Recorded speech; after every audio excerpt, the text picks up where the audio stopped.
fin septembre, le 20 septembre, l'artillerie française ouvre le feu pour préparer l'attaque. Et sur les 22 km de fond de l'attaque, l'artillerie française tire plus de 2 millions d'obus. Vous voyez, on entend le canon en ce moment d'ailleurs. C'est un coup de temps en temps, mais là c'est 2 millions d'obus en 70 heures.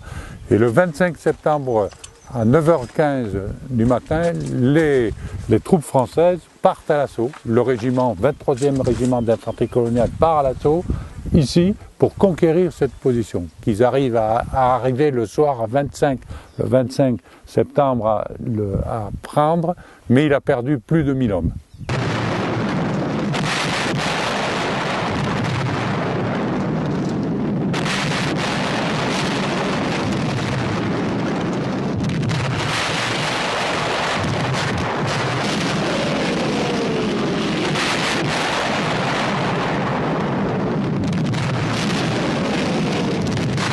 Les Allemands avaient énormément fortifié le secteur avec des tranchées en béton, des abris en béton pour installer des mitrailleuses.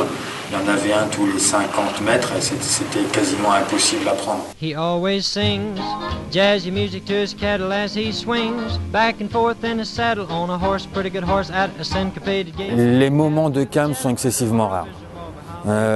Les seuls moments de calme que je connaisse, ce sont ceux que mon arrière-grand-père m'a racontés. Il était dans le génie, donc c'est construction et destruction. Et lui était capitaine et il dirigeait une compagnie pour le creusement de tranchées.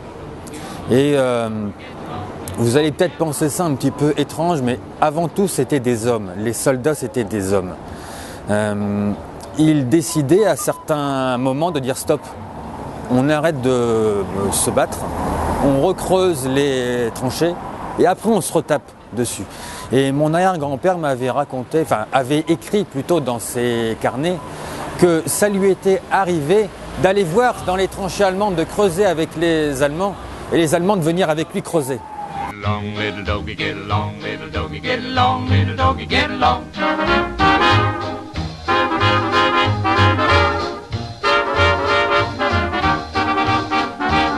Les assauts sont extrêmement meurtriers. Parce que vous avez les tranchées allemandes qui se situent là, tranchées françaises ici. Dès qu'il y a un Français qui lève la tête, boum, terminé, il est mort. Hein. Et quand il y a une vague, une section complète qui va sortir de la tranchée, les Allemands, ils alignent leur mitrailleuse. Terminé, plus rien. Hein. Il y a des régiments entiers qui sont partis pour rien. Alors cette position est si importante parce que si vous regardez par là, vous voyez qu'on a sur la vallée de l'Aisne, on a une énorme vue, on voit plus de 30 km et c'est le verrou des combats de Champagne. Si l'armée française prend ce point-là, c'est peut-être la guerre qui va se terminer. La guerre durera ici 4 ans. On a pris cette position, on ne peut plus avancer, quelques mètres, on nous repousse, mais ensuite, elle durera 4 ans. Alors il n'y a plus de grands combats, mais si vous sortez la tête de la tranchée, on vous tire dessus. Pendant 4 ans, le combat n'est plus aussi intense, mais pendant 4 ans, ce sera quand même un lieu de mort et de misère. On ne peut pas raisonner avec nos concepts de maintenant. C'est un concept différent. Quand on voit l'ampleur des sacrifices, ça serait inadmissible. Regardez, je vous parle, chaque régiment, en un jour, perd 1000 hommes, blessés, tués, disparus.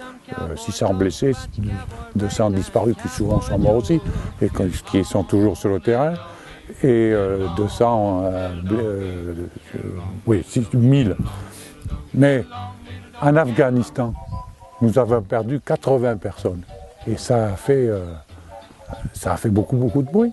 Mais 80 personnes, ici, c'est la routine. Au début de la guerre, il n'y avait qu'une seule plaque. Quand ils étaient tués, on leur prenait la plaque pour faire les papiers. L'officier d'état civil prenait la plaque. Après, ils étaient enterrés sommairement par leurs copains. Ils croyaient toujours que la guerre allait pas durer longtemps. Les copains, ils savaient qu'un tel était là, un tel était là.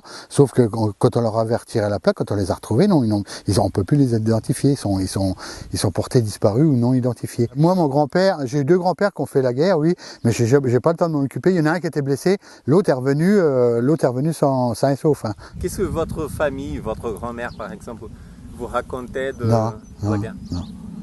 Non, non, on n'en a pas parlé. C'est tout le monde, hein, personne n'en a parlé. Hein. Ceux qui ont vécu la guerre de 14, ils n'en parlaient pas parce que ils ont tellement vécu de choses incroyables qu'ils n'osaient pas en parler parce qu'on savait qu'on les croirait pas, et dès qu'on en parlait, ils disaient il y a rien à dire ou il y a.